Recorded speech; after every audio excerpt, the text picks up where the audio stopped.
ซินเจียยู่อีซินนีห้วยสายพวกสีฟ้าสายซินแยนค่อยเลยเดี๋ยวให้เบิ่งก่อนเอาตัวนี้เลย ไอตัวนี้เนาะโอเคเริ่ม ได้5เดี๋ยวเราจะไปกุมมือกัน เปลี่ยนใจบอเปลี่ยนมั่นใจบอ ค่ะตอนนี้เปลี่ยน ได้ตอบคำถามเลยซีบีเอาอันนี้ก็อังเปาไปเลยง่ายๆง่ายๆได้เอาคืออย่างโอเควันนี้คำตอบนะคือใบเฮ้ยเฮ้ยไม่แสนแตกแล้วอ่ะแสนแตกแล้วสบายดีทุกคนยินดีต้อนรับเข้าสู่ซองเกมซ็อกเกอร์ซึ่งมือนี้นอตามที่สัญญาไว้คือปีที่แล้วคือคลิปได้บอกแจกอังเปาปีนี้เขาจะแจกกันแต่ว่าเขาจะเป็นการสุ่มคนเขาจะไปสถานที่นั่นสถานที่นี่และเขาบอกกิจกรรมเขาได้หนึ่งถ้าเขาต่อคือเขาก็จะให้อังเปามันจะมีแจกอาจารย์แล้วก็แจกนักเรียนนี่ไงมันจะรับกันไปถ้าพร้อมแล้วไปเลยเลย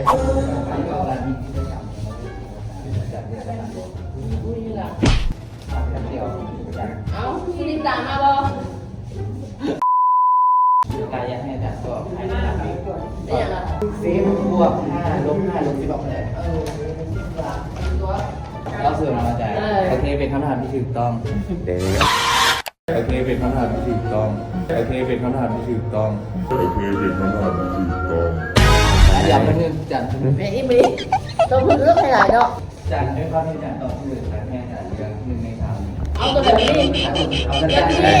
รางวัลนี้ชุดเป็น100,000โอ้ตัวนี้ถึงแสนมันเริ่มเป็นเสียดิ อาจารย์จะเอาจานกับบุ้งไม่มีว่าตัว นี่ซะ โอเคจานน้ำเปิดดู 5,000จะไม่ได้10,000ว่าจะแก้เปลี่ยนได้ปะ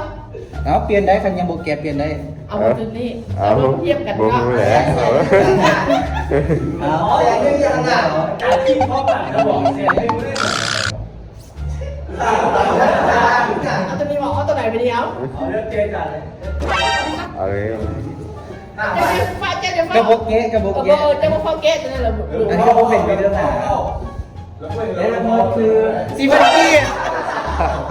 จะเข้าเกตมึงจะคว้าเมื่อกี้ สังเกตกันแล้วนี่คืออย่างพูดซื้อเยอะเลย5,000 กีบจะรู้ว่าจานได้4,000 กีบโอเคต้องมือ โอ้โหได้ซ้ำแต่หนึ่งจังนี้ จานแป๊บนึงจานมีเวลาเล่นกิจกรรมกับหลานวะจาน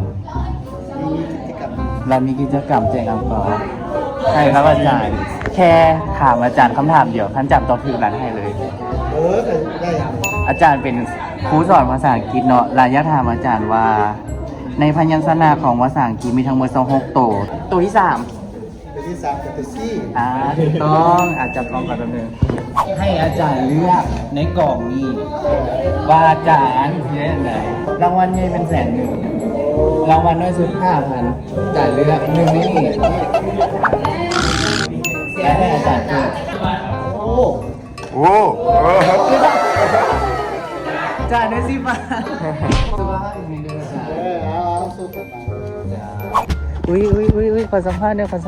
ร่วมเล่นกิจกรรมกับเฮากิจกรรมตอบคำถามคันได้คือได้อังเปาเลย เอาลิงกันลิง คำถามง่ายๆขอถามเพียงคำถามเดียวให้เวลา10 วิคันตอบได้เอาอังเปาไปเลย ไม่คิดดีขึ้นหน่อยแหละ คำถามง่ายๆ4 บัวภาษาอังกฤษไม่อย่าง พิง ฮะอะไรนะเพอร์โพ พิง เออ เป็นคำตอบที่ถูกต้อง ถือว่าเราตอบถูกเนาะเขาก็จะให้อังเปาเรา โดยการให้เราเลือก1 ใน 18 อันนี้ เพราะว่าเขาให้อาจารย์เรา2 คนจะเลือกอันไหนเงินรางวัลใหญ่สุดแมน100,000ส่วนน้อยสุดเป็น5,000 กีบ ตัวหนังสือไงนี่ไง เอาสักอย่างหนึ่งตัวใดตัวหนึ่งเอาตัวนี้เนาะเรามาลุ้นก่อนเราจะได้เท่าไหร่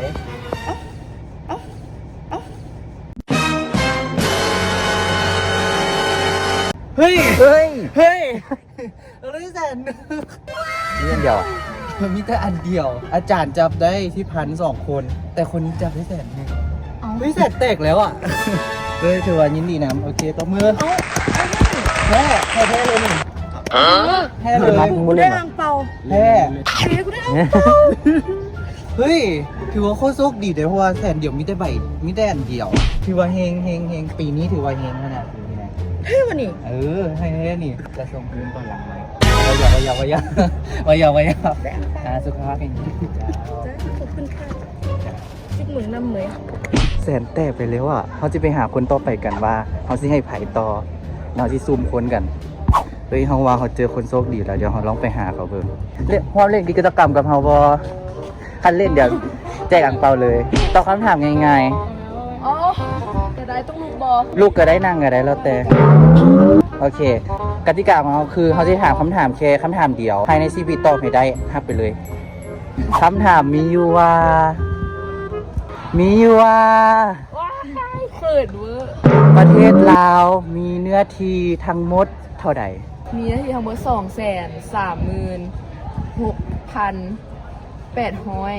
ตารางกิโลเมตร เป็นคำตอบที่ถูกต้องเฮ้ย ถูกเลยในเมื่อที่เราตอบถูกเนาะเขาก็จะแจกอังเปาให้เรา โดยการให้เราเลือกสักใบหนึ่งว่าเราจะได้รางวัลใดมันมี 5,000 จุดไม่ฮอด50เพราะว่าเสียแตกไปแล้วเมื่อกี้แต่ว่ายังมี 50,000 2 ใบจะได้อันใดอยู่กับดวงโอเคเลือกมาสักอันหนึ่งของมือก็ได้ให้คนเลือก อันนี้ก็ได้ โอเค เปิดเลย เปลี่ยนใจบ่เปลี่ยน บอเปลี่ยนหรอ โอเค และได้มานั่นก็คือได้2,000โอเคถือว่าเฮ้ยแต่ว่าค่อยใส่ใบ5ลายอยู่ได้มันคือบ่แตกใบ5จากเทื่อ ยังบ่มีให้ได้ใบ5จากคน แต่ว่าใบ10มีแล้วใบ20มีแล้วใบ50ยังบ่แตกได้ใบแสนออกแล้วโอเคถือว่าได้ใบ20 ได้ใบสาม ถือว่าเก่งถือว่าดวงถือว่าโอเคอยู่เดี๋ยวเข้าใจละลายเข้าใจ ใจ โอเคถือว่าเราได้20,000ไปแล้ว ต่อไปเราก็จะไปหาต่อมันยังเหลืออีกหลายเลยนี่เนี่ยแต่เราสิลองแจกเขาเบิ่งลองไปหาเขาเบิ่งว่าเสี่ยวใครเดี๋ยวเราลองเอากลุ่มนั้นดีกว่ากลุ่มนั้นนะกลุ่มนั้นบอกเดี๋ยวลองไปเบิ่งกันเฮ้ยเดี๋ยวแป๊บนึงนะนี่มันหมู่เขานี่เฮ้ยนี่มันหมู่เขานี่เฮ้ยเฮ็ดคือบ่ฮู้กันไหมเฮ็ดคือบ่ฮู้อุ้ยสนใจร่วมเล่นกิจกรรมกับเฮาบ่ กิจกรรมแบบใด คนหนึ่งขอคนหนึ่ง ฝน เอาฝนเนาะโอเคเนื่องจากว่าฝนจะมาเล่นกติกาของเขาง่ายๆคือปฏิถามคำถามที่มันง่ายๆมีเวลา10 วิตอบได้เอาไปเลย ไม่บอกเลยว่า นะ ไม่บอกเลยว่า ได้มือซอยได้แต่ว่า10 วิต้องตอบให้ได้คำถามง่าย ตอบมาได้นะง่ายสุดไหนวะ ง่ายขนาดเลยเคยเรียนภาษาจีนบ่เรียนภาษาจีนอยู่แล้วเป็นบ่เนาะได้เรียนได้นิดนึงเนาะ คิดว่า เลยง่ายๆเลยเลข7ภาษาอังกฤษเป็นอย่างสะกดแนวใด2อย่าง เซเว่น 7สะกดมา10 S E8 S E V E N N เป็นคำตอบที่ถูกต้อง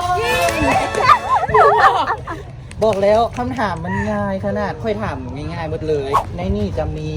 เงินสดอยู่ตั้งแต่ 5,000 จนถึง 50,000เพราะว่าแสนหนึ่งแตกไปแล้วให้เลือก ปัญหาพันเป็นกันจะไหน อันนี้อยู่ 5,000 ให้เลือกมาสักซองหนึ่ง หลายใช่ปะ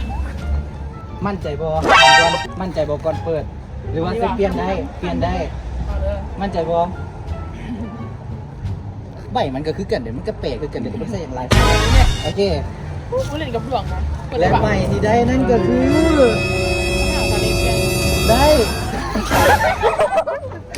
กูมาเลยเป็ดปันกันได้ไหน 5,000 แตกไปแล้วเนาะเสื้อโบ5,000นะเขาใส่หลายที่สุดได้แต่ว่าหากกระแตกคนนี้คนแรกถือว่าเจ้าโคตรโชคดีเลยค่ะเล่นมา 3-4 คนออกใบ10ใบซาวใบแสนหมดอันนี้ออกใบ5ถือว่าโคตรจริงอ่ะระวังขอให้สุขภาพแข็งแรงเลยให้ทุกวันให้อ่างเปล่าก็ เอาไปเล่นกันทำไม มีคนแฟนแต่งไงอยากให้รู้สึกว่าคันให้คือมันก็รู้สึกแบบ มันบูมีอย่างกันเลยว่าเล่นกิจกรรมนึงก็ได้โอเคซูมให้ดีเอ้ยเอากลุ่มนั้นดีกว่ากลุ่มนั้นนั่นนั่นแหละเขาจะเอากลุ่มนั้นกันสบายดีสนใจเล่นกิจกรรมกับเฮาบ่คันต่อคำถามถือเป็นได้อังเปาไปเลย กติกาคือเขาจะคำถามง่ายๆตอบได้ภายใน CV คือเอาไปเลยเดี๋ยวผมเป็นอย่างเข้าใจ โอเคเราลองไปเอากลุ่มนั้นก่อนว่าอาจจะได้ก็ได้สบายดีสนใจเล่นกิจกรรมกับพวกเราบ่ตอบคำถามได้แม่นเอาอังเปาไปเลย มันตอบบ่ได้ ภายใน10 วิคำถามง่ายบอกเลยคำถามนะเด็กอนุบาลยังตอบได้เลยโอเคเอาสักคนหนึงเล่น คุ้มเอามือ เอามีคนมาเพิ่มอีกกติกาง่ายๆคือเขาจะถามคำถามง่ายแบบอนุบาลก็ตอบได้ภายใน10 วิตอบได้คือเอาอังเปาไปเลยคำถามมีอยู่ว่าเจ้าได้เรียนภาษาจีนหรือเปล่าวันนี้เงียบจันทร์สิเปลี่ยนคำถามมีอยู่ว่าภายในเวลาจักปีในเดือน2จะมี29มื้อ ตอบเลย เลย 4 ปี คำตอบสุดท้าย4 ปีเป็นคำตอบที่ถูกต้องโอเคในนี้มี5จนฮอดไป50ให้น้องเลือกสัก2หนึ่งว่าเดี๋ยว2ได้เปลี่ยนใจบ่เปลี่ยนโอเคเปิดมาได้ไม่ล่ะมันกี้ออกคนที่2แล้วออกคนแรกเมื่อกี้พูดคนที่2อยู่นี่โอเคสุขภาพแข็งแรงแล้วใครมีกิจกรรมอย่างเพิ่มสิมาเล่นเอาสิไปหาคนเล่นกิจกรรมนี้กันเอาสิไปหาอยู่ห้องอาหารแล้วฉันเลือกอะไรได้ไหมเอาจุ่มนี้ดีกว่าอันสนใจเล่นกิจกรรมกับเฮาบ่ตอบคำถามได้เอาอังเปาไปเลย โอเคเล่น เล่นวะโอเคกติกาง่ายๆตอบคำถามได้ภายใน10 วิเอาไปเลย โอเค คำถามง่ายๆคำถามมีอยู่ว่า เพลงสร้างมีทั้งหมดจักโตเพศอย่างสีอีหยังมีกำลังใจจงบอกโครโมโซมของสร้างแต่ละตัวพร้อมด้วยยกด้วยเอกกำลังสองบวกไว้กำลังสองตอบวหยอกโอ้ยเปิดดับอยู่ คำถามยังไงใครเฮียนภาษาจีนหรอ บอก ไม่ได้เฮียน เปลี่ยนตัวแทนเปลี่ยนคน น่าจะเคยผ่านๆมา เปลี่ยนค อวน ยพรภาษาจีนในวันตรุษจีน ซินเจียยู่อีซินีห้วยสายพวกฟีฟ้าสายซินเหยียนค่อยเลย โอเคเป็นคำตอบที่ถูกต้อง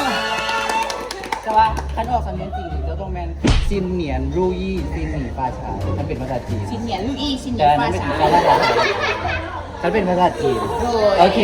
ในนี่มีเงินสดอยู่ 5,000 ถึง 50,000เพราะว่าแสนแตกไปแล้ว เดี๋ยวให้เบิ่งก่อน อ่า แปะเลือกไปเลยจะเลือกหลายคิดหลายมือได้หน่อย เปลี่ยนใจพอเปลี่ยนใจพอ เปลี่ยน ก็จะพึ่งเนาะ มึงก่อนตัวไหนวะตัวนี้เลย เอาตัวนี้นอกโอเคเริ่ม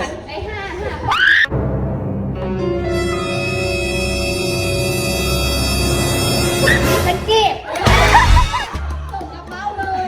ได้4,000 กีบได้ยังเบื้องใบเมื่อกี้บอกว่าเราได้ยัง เจอเมื่อกี้ได้อะ ได้ใบ50แต่กูบอกแล้วมึงหลายจับเอาแล้วของเขาเลยค่ะเป็นคนขาจับกล้องเขาได้สะเอาเขาจับกล้อง thank you ขอบใจ เจ้าเข้าใจกลุ่มต่อ เชีย เจ้าเอากลุ่มต่อไปกันคำถามมีอยู่ว่าสบายดีภาษาอินเดียไปว่าอย่างใครในทีมวีก็ให้ได้10 9 8 7 6 5 น้องมาสิ เป็นคำตอบที่ถูกต้องไป50ยังบ่ออกเลยเมื่อกี้เกือบได้แล้วเมื่อกี้นะเมื่อกี้เกือบได้แต่ยังบ่ออกโอเคให้เลือกเอาไปไหน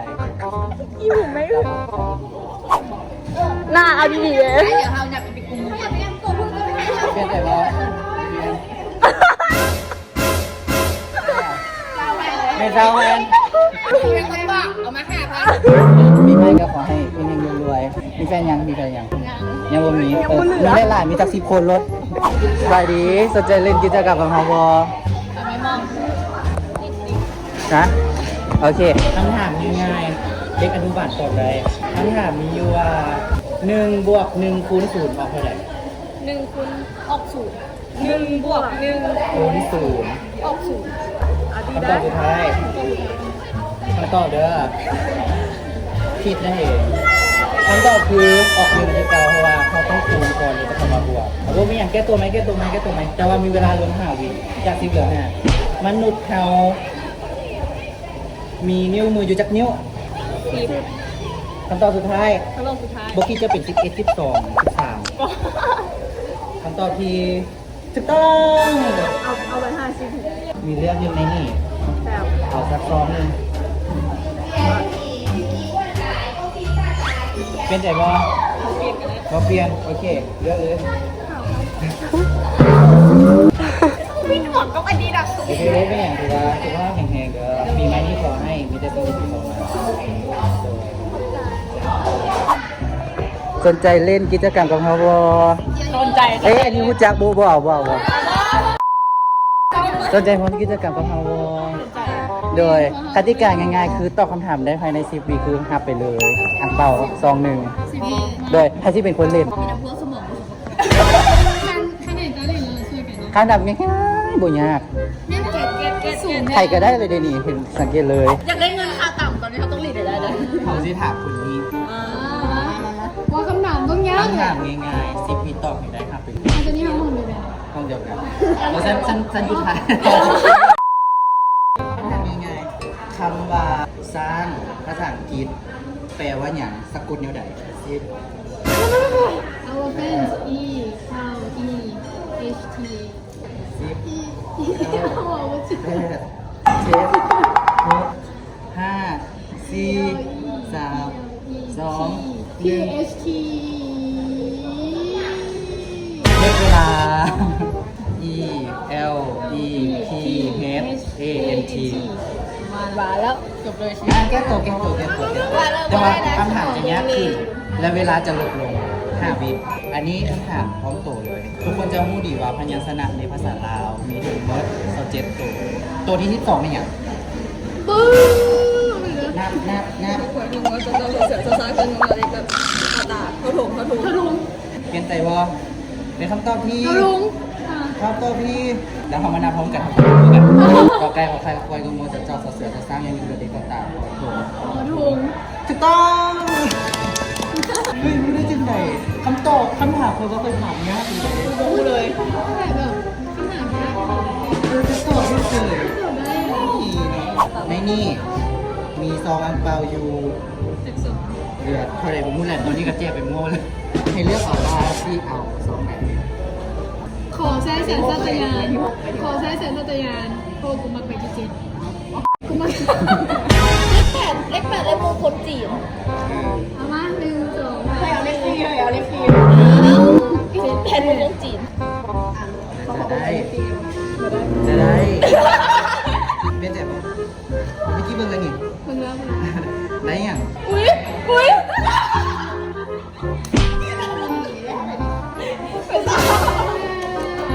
ขอเสียงปรบมือโอเคกับของสุขภาพแข็งแรงเพราะว่าอังเปาเหลือได้โซ่จากไงที่ตอนนี้ซีซาวปีแต่ยังอยู่หมด7ให้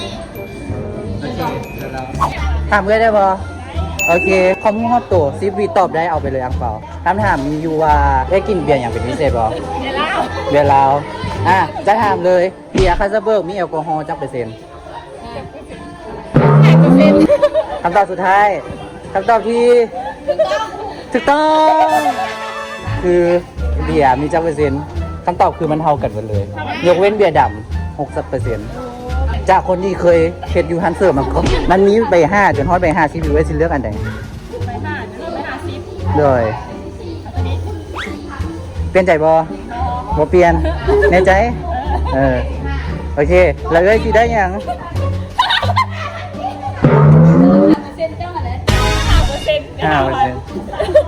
มันเป็นอย่าง เด้อถือว่าให้เงินเฮงสุขภาพแข็งๆเด้อเลยจ้าฮัลโหลทุกคนมีใครสนใจเล่นกิจกรรมบ่คุณทำอังเปาซูมมาคนใดคนหนึ่งมาเล่นกติกาง่ายๆตอบได้ภายใน10 วิรับไปเลย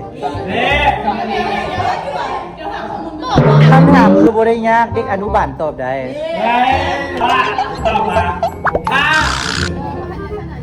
อันนี้ยังภาษาจีนอยู่แล้วเป็นบ่แล้วจะถามเรื่องภาษาลาวกันโอเคถามง่ายๆเลยพยัญชนะของลาวมีทั้งหมด27ตัวที่25เป็นตัวอย่าง 10 9 8 7 ตัวก้อน ของหานเป็นใจบ่ บอ เป็นใจบ่ บอ คำตอบสุดท้าย พอหาน ของหานโอ้ยกัน เดี๋ยวเราลองมานั่งพร้อมกันรอลิงบอบีของหานถูกต้อง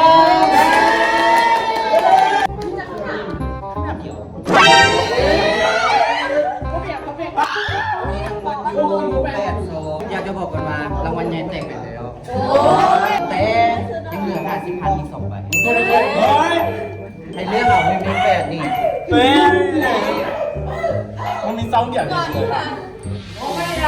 บอกอันนี้บอกไปได้มากับมุ้งบอกใครจะรับไปแล้วแล้วนึงจะมาเปิดเปลี่ยนโบหรือเขาเปลี่ยนจะมาตาเราขนาดนี้ ผมเปลี่ยนอะไร โอเคเปิดเลยต่อมาคือใบเฮ้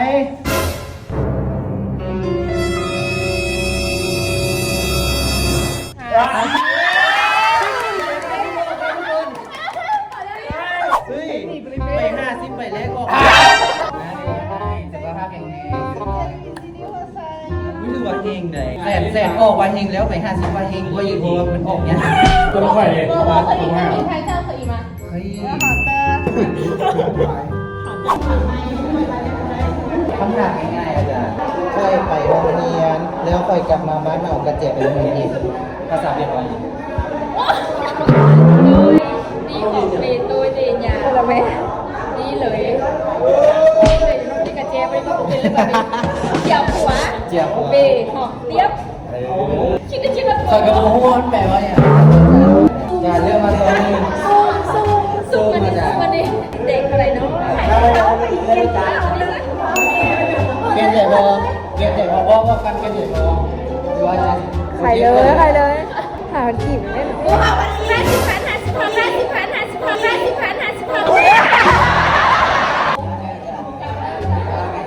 คุณกำเนิดใครชีพอาจารย์ อาจารย์ฉันน่าจะถามอาจารย์รามว่าถามหันแล้วให้อาจารย์ว่าตามหลังให้อาจารย์ว่าเขาว่า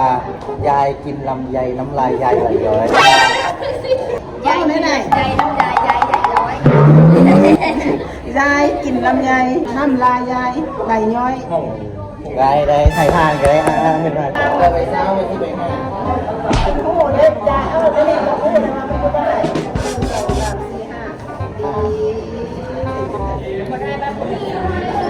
เมื่อเราสัมภาษณ์ของเราเด้อ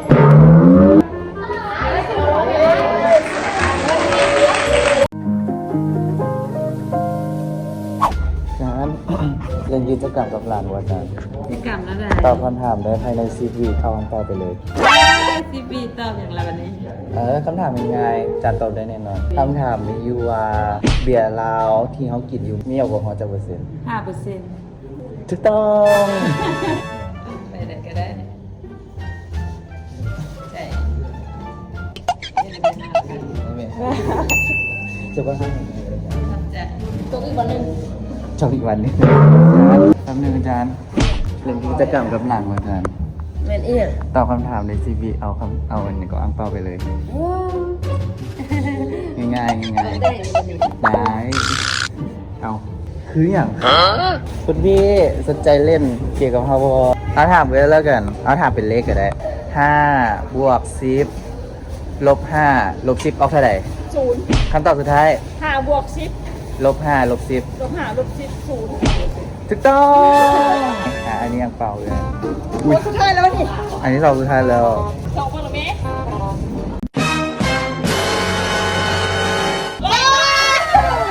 อันนี้ให้เลยนี่แหละเพราะว่ากัน เก่งๆรวยๆเด้อ เพราะก็เป็น5 1 ดีเขากลับมากินตลอด เด้อขาประจำนี่นะ แล้วก็มาแถมให้เขา เด้อมาขอบใจได้หลาย จ้าสุขภาพแข็งแรงเลย โดยเมื่อกี้ก็คือเขาให้เอื้อยเราไปเพราะว่าเราก็เป็นเอื้อยหาเขาคนหนึ่งเรามักมาห้านแล้วก็มากินเบียร์กับเขาเราก็มากินข้าวแล้วเพราะว่าอาหารที่เราเห็ดแต่ละอย่างคือแซ่บขนาดเลย แล้วเราก็มาแถมอาหารตัวนี้ด้วย ถือว่าให้เราแล้วกัน ก็ถือว่าเขาแจกไปเกือบมื้อเลยซะเพราะว่าเหลืออีก2 ซองเขาให้ปล่อยให้มื้อตอนส่วนเพราะว่ามื้อนี้เป็นการเลี้ยงทรงผู้อำนวยการ โดยเพราะว่าผู้อำนวยการเพิ่นซีเขา เข้าบำนาญแล้ว ก็เลยต้องได้เลี้ยงส่งเพิ่นในมื้อนี้เขาก็เลยต้องได้กลับตอนสวยก็ถือว่ามิชชั่นคอมพลีทแล้วกันคือถ้าใครมากก็อย่าลืมกดไลค์กดแชร์กด Subscribe ให้ตัวนี้นำปีใหม่นี้ก็ขอให้ทุกคนมีสุขภาพที่แข็งแรงเฮงๆรวยๆปรารถนาสิ่งใดขอให้ได้สิ่งนั้นปีนี้ขอให้จะมีสิ่งดีๆเข้ามาในชีวิตแล้วกันเด้อเรื่องอหย่างที่มันบ่ดีกับที่มันไปต้อนรับปีใหม่กุจิเฮงๆรวยๆแล้วเจอกันใหม่ทุกคนบ๊ายบายทุกคน